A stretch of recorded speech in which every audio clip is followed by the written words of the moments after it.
Hello ladies and gentlemen, this is Blue Maxima and I'm here checking out Trillion, God of Destruction. I don't know why I like this game as much as I do, honestly. It's really strange just how engaging this can be. But let's actually get on into the game and we can go and actually have a look at it. Now, the game, for some reason, like every other Idea Factory game I can think of has done this, but this game doesn't for some reason. This game doesn't have any sort of, like, counter of how long you've been playing. So, for some goddamn reason, I can't tell how long I've been playing for, but I can tell you something. It's been at least 8 hours. Yeah, at least. Like, you tend to lose track of the time a lot when you're working on this. I was playing this game the day before I recorded this, so I ended up playing for about 6 hours. And I didn't even notice where all the time went. That's how engaged I got. I usually don't get that engaged when it comes to RPGs, but turns out that's actually a thing. So when the game loads up... Oh, we're going straight into a Trillion fight, are we? Well, we're actually not going to do that. First of all, we're just going to take a quick look around first. Because first of all, I need to go to my system settings and change the language back to English. Because I've mainly been using the Japanese voice acting. I will be demonstrating the English voice acting because there is a way I can do that without having to reload into another save game, which is quite nice. But yeah, I'll probably be swapping it back to Japanese after I demonstrate it because I just like the Japanese voice acting better. You've also got the usual set of audio volumes, which works. Maybe turn down the background music a bit, otherwise it's fine. You can also turn off the ability to skip effects and display the grid line. Good lord. I actually recommend keeping this off because if you display the grid in its entirety, it can be really hard to tell where you can move safely after an attack or before an attack from Trillion. So it's probably a good idea to keep that turned off. And I have no idea why you wouldn't have displayed passive skills on, but whatever. Not that big of a deal. So let's go to the Royal Quarters. Now, this has got the sound test, but you have to either win or lose to unlock that. And you can check on the info of Trillion.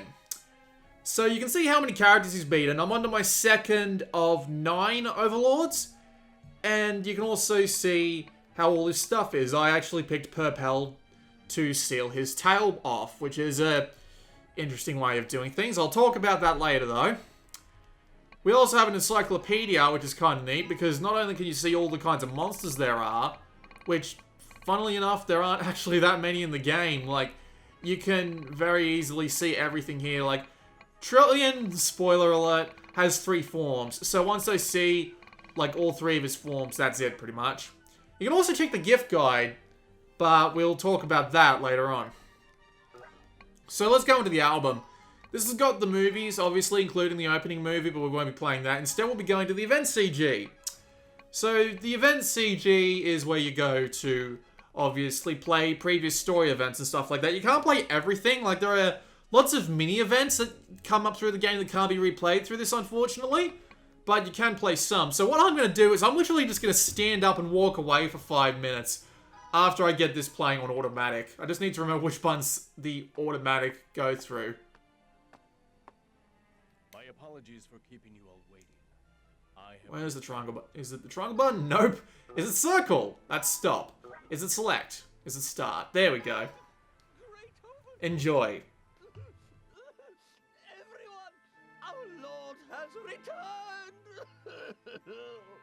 Stop crying, Baphomet. It is unbecoming.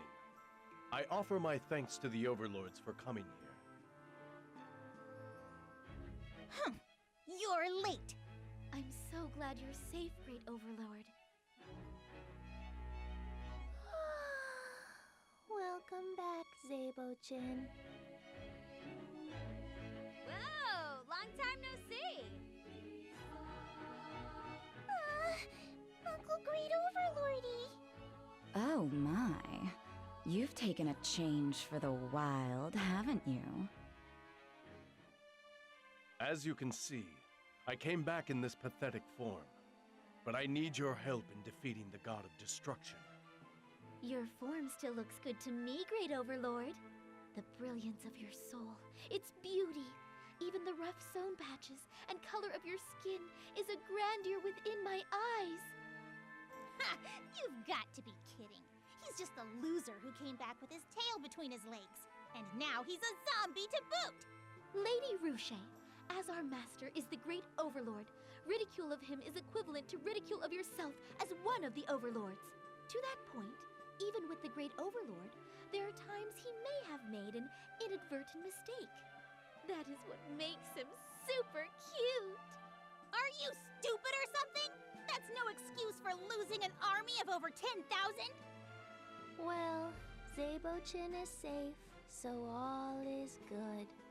Exactly, Lady Fagor. The one who should be condemned is that god of destruction. How dare it harm our great overlord? It deserves to die 1,000,000-fold. I'll slice it into pieces until nothing is left.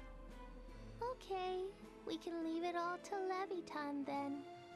What a relief. I'm sleepy.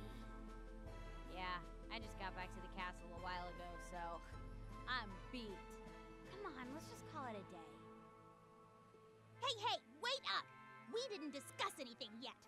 In the first place, Mammon, this is all your fault for leaving your guard post at the gate of hell. Well, I guess, but what do you want to talk about then?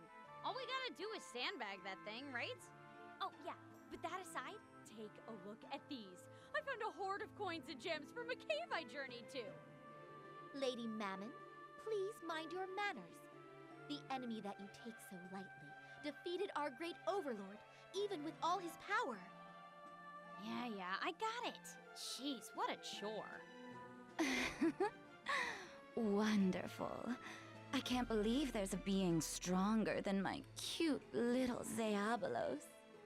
I wonder how it will scream if I punish it a little. Oh, just thinking about it is intoxicating.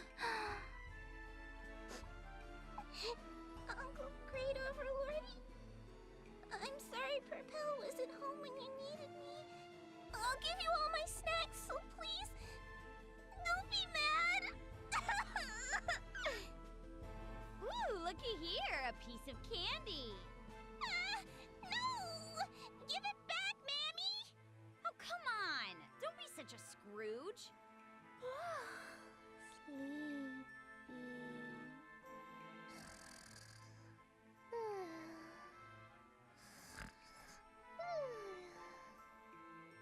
I must say, our great overlord's sister, Lady Fagor's closed eyes, truly takes after him.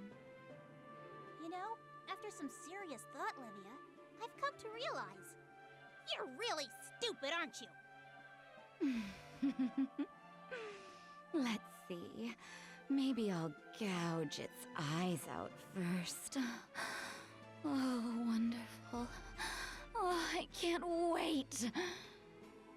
Silence, everyone! Silence!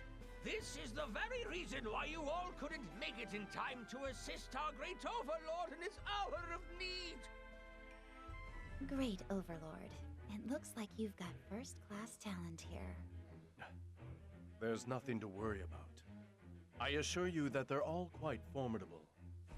So, great overlord, how about introducing that girl that's next to you? Who is she? Ah, yes. Introductions are in order.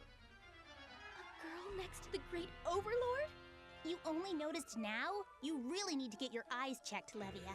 She's my special guest. Her name is... She's my special... I'm surprised you've got the gall to bring a girl along despite taking a beating. Wait.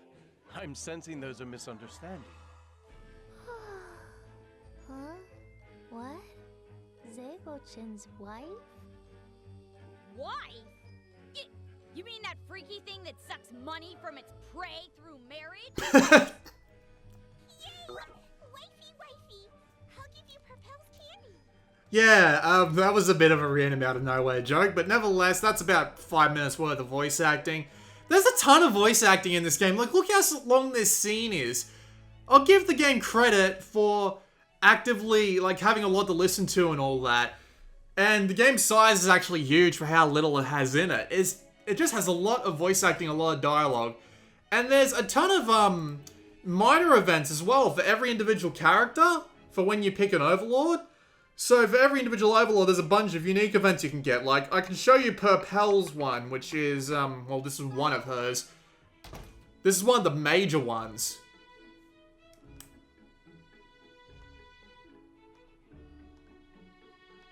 Well, yeah, unfortunately.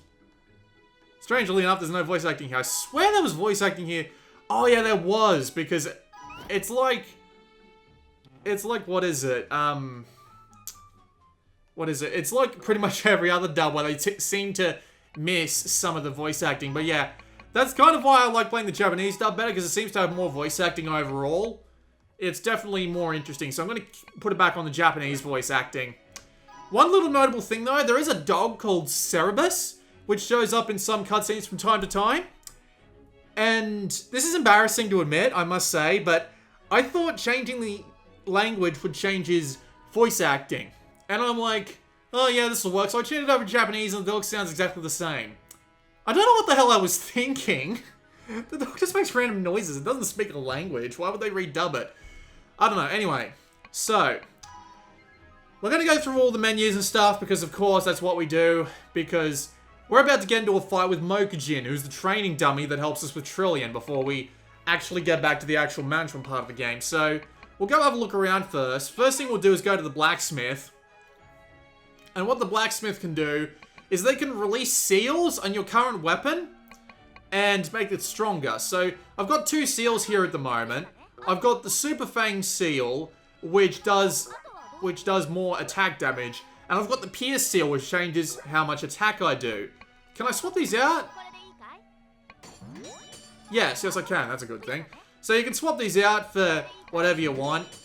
And you can also just constantly upgrade your weapon. But the problem is, when your Overlord dies, everything that was on their weapon goes away with them. There are a bunch of other things like that as well. So if we go to the research lab, this is where you can come to buy stuff. Like, hey, we can actually buy seals now. That's quite nice. But yeah, we can buy seals, we can buy accessories and potions. We can also buy accessories, and all your accessories do go missing if your Overlord dies as well. And we can also buy envoys. Now, envoys are... what's the word I'm looking for here? Envoys are like companions you can take along with you if you've got the cap. I don't have the cap at the moment, unfortunately, so I can't actually show off what they're like, but I might be able to get some cap later on. You can also set what items you take into battle. You've only got like 7 slots for all the different items you can take with you, which is a little annoying, but hey, we'll deal with it. Unfortunately, I don't really have that much useful to take into battle with me at the moment. I'll just take some attack extracts, because why not? And yeah, you can come here to set your accessories, obviously. Not that much of a big deal. And you can also check your stats. Now, my stats are actually really low at the moment, but there's a very good reason for that. And I'm more than willing to show you why, because I can actually do that without having to beat Mokujin first. So, you can see all my stats up the top there, right? Those are your 6 main stats, and each of those 6 main stats are used to either give you stats, passive, or active skills. Every Overlord has access to every passive or active skill, and the only real thing that I have access to at the beginning is like an ability for them and possibly slightly different stats. So, you can do any sort of strategy you like on any one of these characters. So if you're going for a full-on attack build, you can do that every time with every Overlord you get, which is actually quite nice. But anyway, so you've got all sorts of stats, and you can see down the bottom there what exactly they all do. Now you can see that those are a lot higher than they should be. Now I've got a good reason for that. So the passive skills are one of 2 types of skills you can get, and these will act in the background constantly, no matter what you do, right? So, attack up for every 1 cell times 3% movement, which is a little bit of an odd way to write your description, but they don't have much room there, so I can't blame them. So, for every ability you want to get, you have to spend the points. So, if I spend those points there, I can get 2 levels of this ability, but this isn't a very useful ability, so I'm not going to do that. I've already got always critical attack from behind, which is very useful. And I can also do something like power up on my physical skills, but as you can see, it uses up my XP. So I need to be very careful about what I pick, because I have a very limited amount of time. We'll get into that. You can also do the same with active skills. So I can buy Cannon Spike, which gives me a physical skill with knockback, or I can get a magic ability, which does even more. You have every single ability here from the very beginning. All you need is the experience to unlock them. That's all you need in order to actually get new skills. But at the moment, we're just going to deploy as we are. And I'll get into what the game's actually like. So, this is Mokujin. He looks fucking ridiculous. Pay very close attention to his mouth.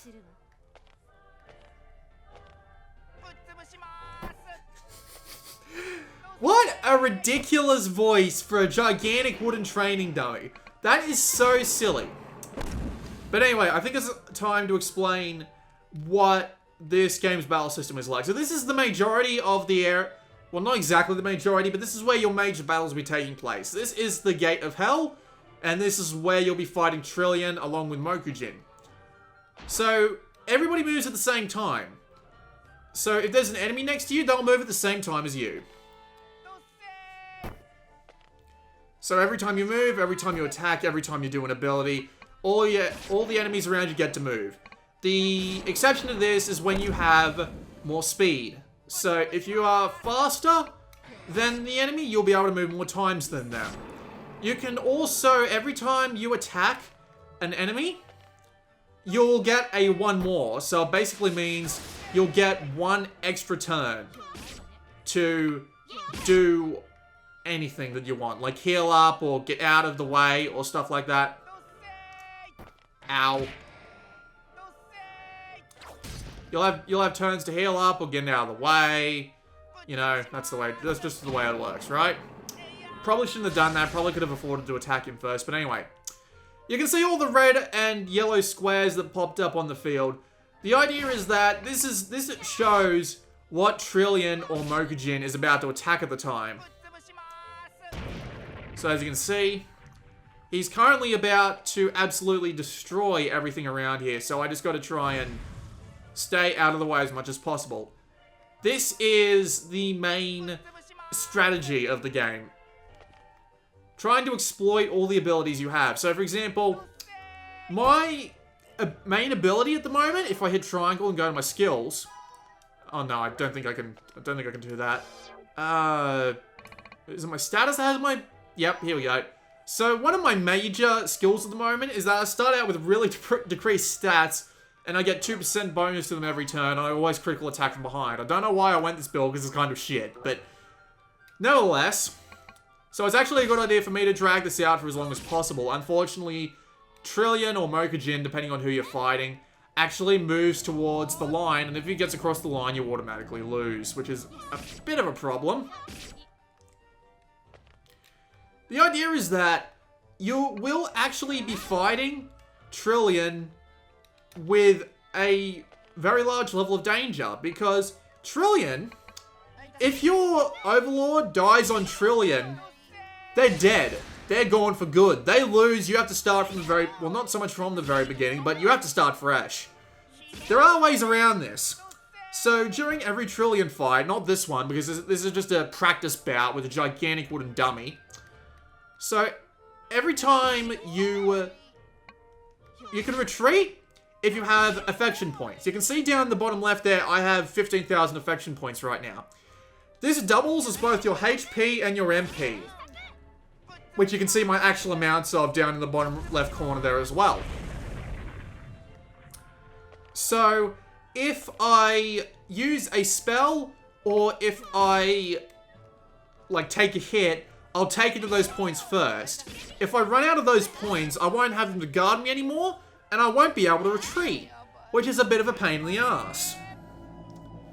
I also have... What's the word I'm looking for? Again, I also have skills to help me out. So, these skills here, I've got things like Sonic Speed, which can hit over multiple squares, which is actually fairly useful if you get the right build going. You also have magic skills like Thunder Ray and Firewell. I might as well show one of these off. But yeah, this does lots of damage.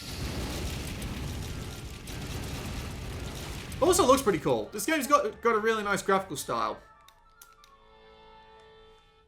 You can move in 8 directions, obviously, and you can move on diagonals to get close and stuff. But yeah, once your Overlord dies on a Trillion fight, they're gone for good. They leave behind a bunch of their stats, but their weapons are gone, their skills are gone, their stat increases are gone. They just give you a bunch of experience. So, we defeated Mokujin I just thought I'd show that off because some of the spell effects in this game are really nice. We get a review, we get gold, and we get experience. You do not want to lose to Mokujin. You want that experience so badly. Because getting lots of experience in this game is the best way to go about things. So now we're here back in the normal way of the game, and we fight Mokujin every cycle, and a cycle is 7 days long. So if we fight Mokujin and we win, we obviously get a good bonus. At the end of that counter up in the top left, at the end of the cycles and the days, we have to fight Trillion. We can only retreat from Trillion twice. If we fail to retreat, or if we retreat 3 times, we're stuck until we're dead. So you have to make sure you're more than ready to stand up to him. So I don't actually plan on saving, so I might as well get a couple of the cooler spells if I can afford them, just to, you know, show them off and all that.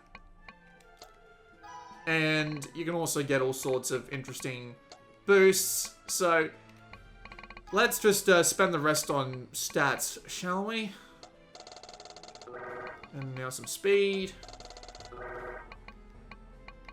How about some... No, I don't use MP that much on this character, so I should probably get some cap now, I think about it. But unfortunately, I can't get much cap because it costs a ton to get some cap. And your stat costs go up the more you put in. So I'll just use this as an example. Watch what happens when we get over 20,000 MP. See, it now costs us more to get more MP. So I just accidentally reset everything. But again, it doesn't really matter. This is just a demonstration.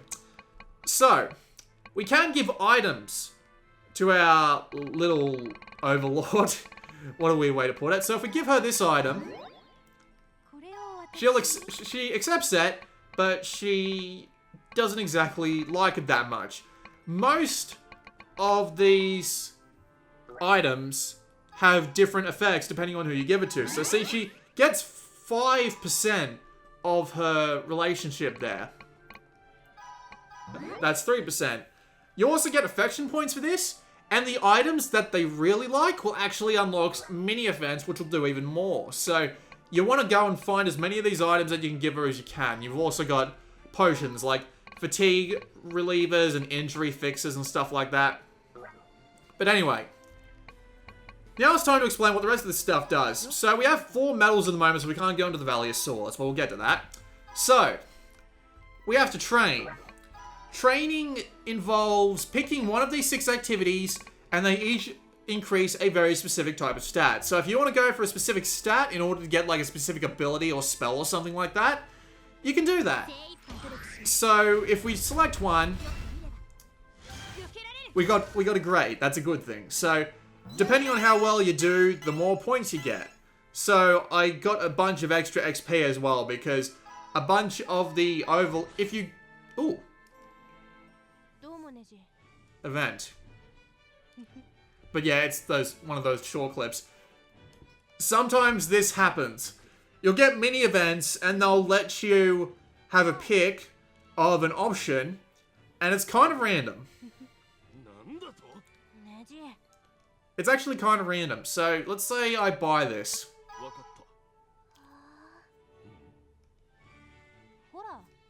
The writing's also pretty good. I'll get to that.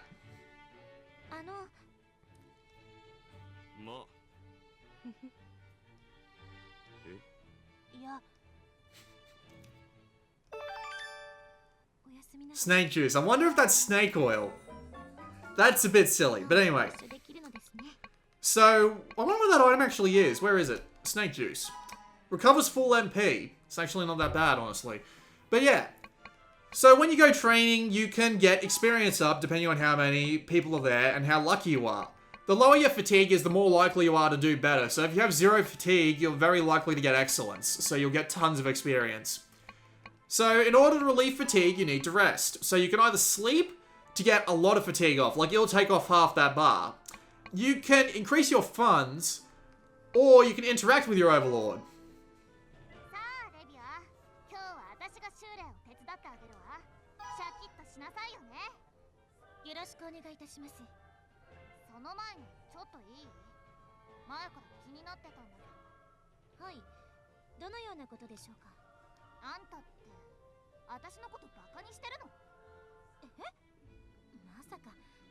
You already heard the voice acting, so I'll just stop it there. But yeah, you get events for interacting as well, and these will also increase both your relationship and your affection points. So getting your affection points up as high as possible via the use of specific events and the use of gift giving and all sorts of other things like that is very important. But training to get your stats up is very important. But resting to keep your fatigue level down is also very important.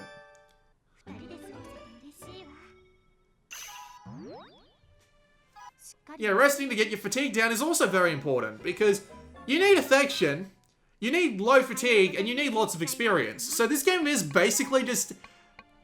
If you've ever played an idol management simulator like Princess Maker, imagine that with demons, and you've pretty much got what this game is. But it's the character development that really sells me on this game. All the characters have lots of unique events for them. All the characters have unique reactions to almost everything you give them. All of the characters have their... Fuck me. This happens almost every time I go into the red. But, yeah, not great.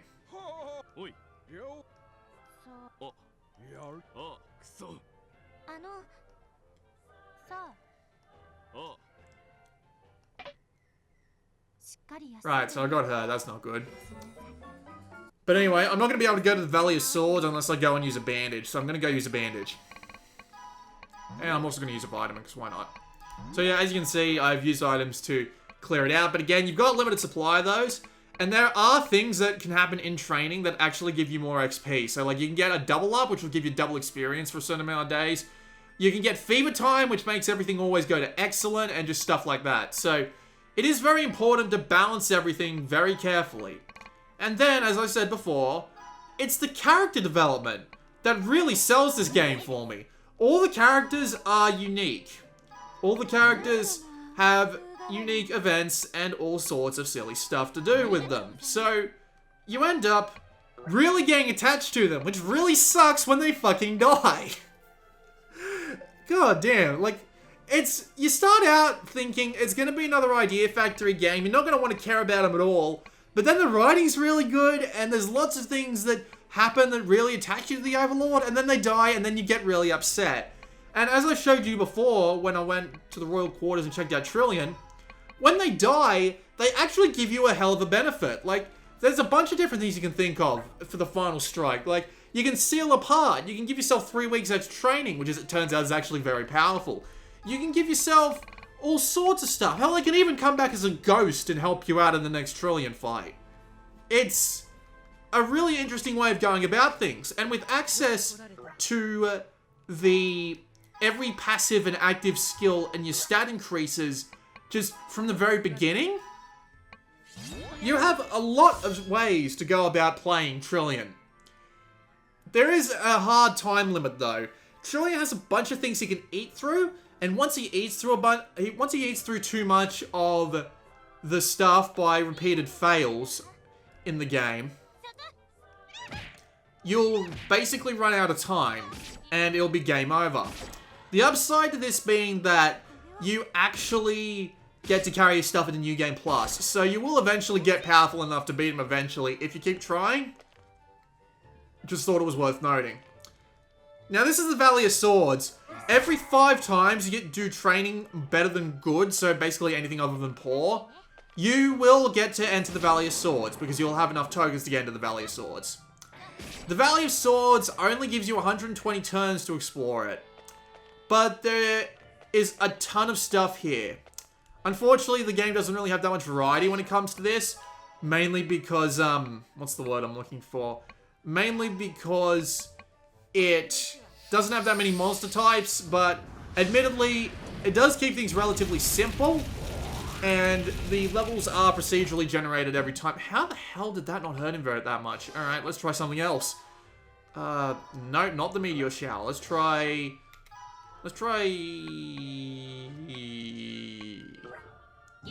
That works. But yeah. Because once the fat devil's next to you, you can't attack. But yeah, whenever you play this mode, it's always procedurally generated. So the loot you get here isn't so much random as much as it is just it is put there fairly randomly at the very least. So you don't have that much time. I know I'm not doing this very optimally, but I'm trying to talk about it while doing it. So let's make our way out of the of here, because if you run out of time or run out of health, you won't get to keep all your stuff that you've found, unfortunately. So let's make our way out of here. We do get experience and money for this, so it's always worth going through the Valley of Swords as soon as possible. And we do get some decent stuff from it. So I get a popular ribbon, which gives me more cap, and just, yeah, it's very useful. Did I find anything else out there? No, just regular items and gold. That's not too big of a deal. It's always nice to have more items to work with, eh? So, yeah, that's basically how the entire game goes. It's actually relatively simple.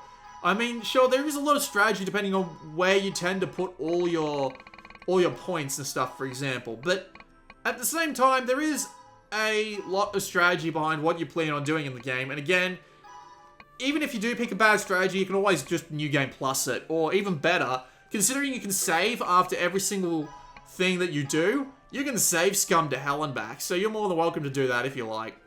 It's a lot like Fire Emblem in that sense, where if you fuck up, you can just do another... You can just reload your save and do it again. No hardcore mode to prevent you from doing this, unfortunately, but yeah. Also, getting your Overlord's relationship to 100% is the way to get the best ending and stuff like that. I'm really into this. Like, if you couldn't tell, I am actually really into this game so far. It's just...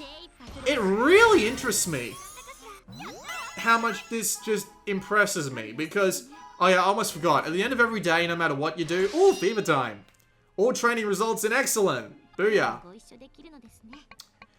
But yeah, I almost forgot to say. So, to get more stuff to give to your Overlord, at the end of every day you get a token. If you spend these tokens on the Underworld prize machine, you'll get more prizes to give them. Girls Art of War. There are some really interesting items that you can get through this. And by interesting, I mean... interesting. You get a shifting food on, an Overlord outfit. You can get things like naked aprons and dark doujinshis, and I know exactly who I'm giving that to. But the whole game is just interesting because it's got a level of character that I haven't seen in an Idea Factory game up to this point. It's just... It is a really, really interesting game. And considering the fact that I managed to put 6-something hours into it in one day, without even realizing where the time was going, that's got to say something about it. So anyway, we also get some special training from Ragon. He's going to teach us a new ability, because I've seen this a couple of times already. Oh, never mind. I guess I didn't get it. I guess that's just bad luck on my part then. But yeah, the numbers game, to get as much stats as you can in order to get as powerful as you can to beat the Overlord, or to beat Trillian, I should say, not the Overlord. I don't want to beat my own father or cousin or whatever the bloody hell it is. I actually kind of need to watch those animations at least once, but yeah. It's really keeping me engaged with the amount of character that... There he is. Hello, Cerberus.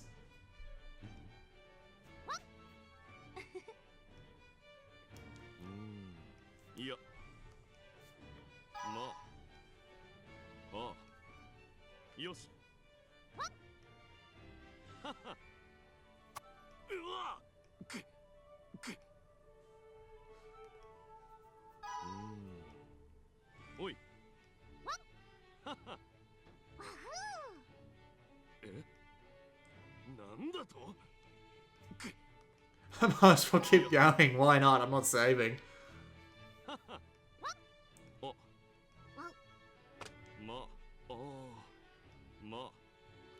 I'm probably gonna get fatigue on that, aren't I? Or not. There might have been a bonus for me to find in there somewhere, but oh well.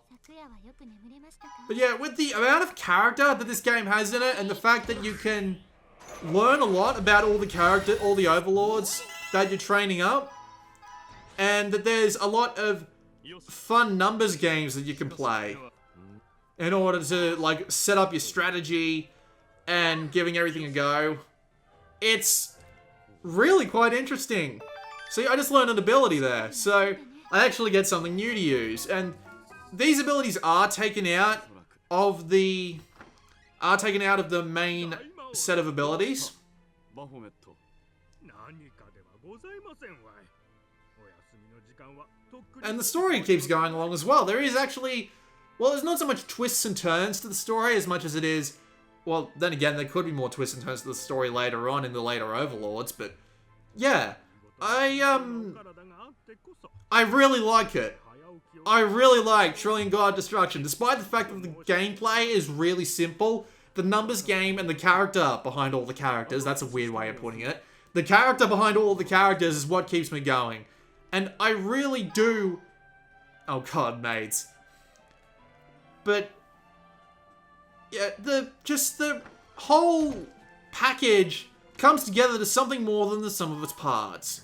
And we're here with another fight with Mokujin, but I think this is a good point to stop. So, I really like Trillion God of Destruction. It is really lightweight, but its character development and it's numbers game where you can do literally anything you can think of with your character provided you have the experience is enough to keep me more than interested. I really do enjoy trying to find ways to defeat Trillion, and Trillion is a bastard. Like, he's got so much HP and so much defense at the very beginning that he looks almost unfallible. But then again, some of the other... well, I've been talking to one other guy who's been playing a ton of it, and he managed to beat Trillion with his third Overlord. There's like 7, so there are obviously ways to find in order to, you know, specifically beat Trillion up very quickly. But then again, I'd be half tempted not to do that and just to continue along at my own pace until Trillion swallows everything, because that'd be the best way to experience the story. It's all extremely... it's so full of character and full of life, and that's a weird thing to say about a Idea Factory game. Like, Hype and I mentioned Neptunia and the games like Monster Monpiece. Don't get me wrong, they have character, but this is on a whole nother level. You spend so much time getting to know the people who you're going to send out to die that it just makes you upset. It's ridiculous. But yeah, I like it. I like it a lot. It comes out on the 29th of this month. And I would recommend it to pretty much anybody, because it's a really simple game, and the ideas and strategies that you can get working around it are very easy to pick up indeed. And the character development is well worth playing the game for. It reminds me a lot, well, it doesn't remind me a lot of Persona, but it reminds me of how pretty much everyone in Persona was likable, which is a really, really weird thing. But yeah. That was a look at Trillion God Destruction. Buy it. It's well worth the time. It really is. It doesn't even have that much fan service for an Idea Factory game, so I'm just gonna not watch the intro video. So yeah, this has been Blue Maxima, and I will see you all next time.